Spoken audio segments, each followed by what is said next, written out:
دا یو ورور ډېر مزیدار سوال کړی دی.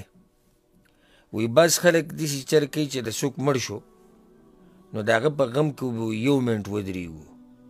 لکه کمپنۍ کې څوک مړ شو نو ټوله کمپنۍ به یو منټ ودرېږو، یا کلاړي مړ شو نو یو منټ به غلي دا کلاړي په غم کې ودرېږو. ملګری مړ شو، دا طریقه صحیح ده او که نه؟ الجواب دا نن سبا چې دا طریقه د خلکو راویستې ده چې دا جي لکه د حکومت سړی مړ شو، دا د پوځ سړی مړ شو، دا د پولیسو سړی مړ شو، دا کلاړي مړ شو، دا د ادارې کس مړ شو، دا د کمپنۍ کس مړ شو.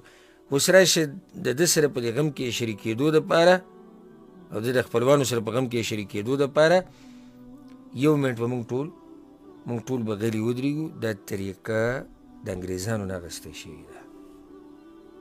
په شریعت کې دا طریقه نشته، نه د پیغمبر صلی الله علیه وسلم په زمانه کې دا ودرېدو، نه د صحابو په دور کې، نه د سلف صالحینو په دور کې. بل دا چې آداب التوحید د هغې خلاف ده. د تعظیم اخلاص التعظیم لله، تعظیم خالص د الله کول، دا خبرې د هغې خلاف دي. دا داسې ودرېده غلي ودرېده په تعظیم سره، خو د الله حق دی. نو دا کار چې دی دا ناروا دی، دا بدعت دی. او جاهلان مسلمانان دا کار کوي دي، جاهلان چې هغوی د خپل شریعت نه دي خبر او د غیرو په لار پسې روان دي. دا خو د انګریزانو طریقه ده، دا خو مسلمانانو پېژندم نه.